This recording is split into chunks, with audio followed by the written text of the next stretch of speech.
మనం వీడికి వచ్చి నూరియా కాలేజ్ దగ్గర ఉన్నాం. దీన్ని రద్దు చేయాల్సిందిగా కోరుకుంటాం. ఎందుకంటే బంగ్లాదేశ్ నుంచి బర్మా దేశం నుంచి వచ్చి అనేక మంది ఈ ప్రాంతంలో చదవడానికి కారణం ఎట్లా దొరికిరంటే, మనం రోహింగ్యాలు ఉండరని మన బాలపూర్లో సెర్చ్ చేస్తుంటే అక్కడ ఒక స్టూడెంట్ చెప్పింది ఏంటంటే, నేను నూరియా కాలేజీలో చదువుతున్నా అంటే ఈడికొచ్చి చూసేసరికి ఒక్కడు కాదు ఇద్దరు కాదు అనేక మంది చదువుతారు. అంటే అక్కడనేమో ఒక పేరుంది, ఈడొక పేరుంది, ఈడ సిరాజ్ అనేటోడు ఒకడు, అన్వర్ సాదిక్ అంటే ఒక ఆయన, ఇట్లా అనేక మంది వచ్చి వీడు చదువుతుంటూ దీనికి అడ్డగా నిజంగా కూడా ఇక్కడ ఎంఐఎం పార్టీ సపోర్ట్ చేస్తుంది. మేము వచ్చి మా పక్కన పోలీసులు ఉండి ఇక్కడ ఉన్న ప్రిన్సిపాల్ గారు అడుగుతుంటే చెబుతుంటే ఎంఐఎం పార్టీ కార్పొరేటర్ అంటే ఆయన వచ్చి దౌర్జన్యం చేసి మీరు ఎట్లా వచ్చి అడుగుతారు? అరే విదేశాలకు మీరు సపోర్ట్ చేస్తారని అడుగుతున్నాం. అసదుద్దీన్ ఓవైసీ గారిని అడుగుతున్నాం, అయ్యా గిదేనా అంటున్నాం. ఎస్ఐఆర్ జరగొద్దని కోరుకున్నది గిదేనా అడుగుతున్నాం. నీ అనుచరులు పెట్టి ఆపాలని కోరుకుంటే భారతదేశంలో ఎక్కడ ఆగది. ఎస్ఐఆర్ని సక్రమంగా జరిగే విధంగా చూడాల్సిన బాధ్యత ప్రతి ప్రౌఢి మీద ఉంది. నీ కార్పొరేటర్లు వచ్చి దౌర్జన్యం చేస్తే భయపడుతూ ఊకుంటాం కూడా.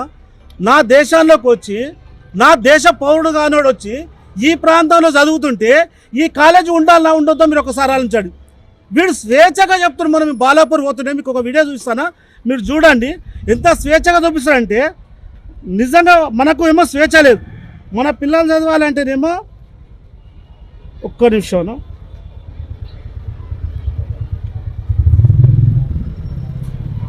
ఎంత మంచిగా क्या काम करते हैं भाई बोलो? मैं स्टूडेंट कहाँ पर? కాలేజ్ పేరు చెప్తున్నాం. ఈడ దొంగలకు అడ్డా ఉంది అంటున్నాం. హైదరాబాద్లో ఇక్కడ దొంగలకు అడ్డా ఉంది అంటున్నాం. ఈ నూరియా కాలేజీ దొంగలకు సపోర్ట్ చేస్తుందని అడుగుతున్నాం. దీనికి ఎంఐఎం పార్టీ సపోర్ట్ చేస్తుందని అడుగుతున్నాం. ఈ ప్రాంతంలో అనేక టెంపుల్ ఉండే, ఈ ప్రాంతంలో చాలామంది హిందువులు ఉండే, ఎక్కడ పోయినా హిందువులు అంతా అడుగుతున్నాం. ఈ హిందువులేమో బయట పోయిరు, బంగ్లాదేశ్ నుంచి బర్మా దేశం నుంచి వచ్చి పాకిస్తాన్ నుంచి వచ్చినోడేమో చదువుతాడు. అంటే మన దేశంలో పుట్టినోడికి స్వేచ్ఛ లేదు, ఇతర దేశాల నుంచి వచ్చినోడికేమో స్వేచ్ఛ ఉంది. ఇది ఎంతవరకు కరెక్ట్?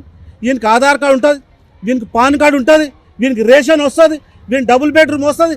అనేక మంది దేశంలో గరీబులు వాళ్ళకు రావాల్సిన ఫలాలని ఇతర దేశాలకు సపోర్ట్ చేస్తున్న వ్యక్తులు ఎవరు అంటే ఈరోజు ఎంఐఎం పార్టీ దర్జాగా వచ్చి కార్పొరేటర్ గారు కూర్చొని చెప్తాడు, నేను కార్పొరేటర్, మీరు ఎట్లా వస్తారు? అరే నా దేశంలో వచ్చిన చొర్రబడ్డని అడగనీక నాకు తప్ప, చొర్రబడ్డని మేము అడగడం తప్ప అడుగుతున్నాం. నిజంగా కూడా ఎస్ఐఆర్ మీద సక్రమంగా జరగాల్సిందిగా కోరుకుంటూ ఎంఐఎం పార్టీ కానీ ఇతర పార్టీ కానీ ప్రతి ఒక్కరు సపోర్ట్ చేయాలి.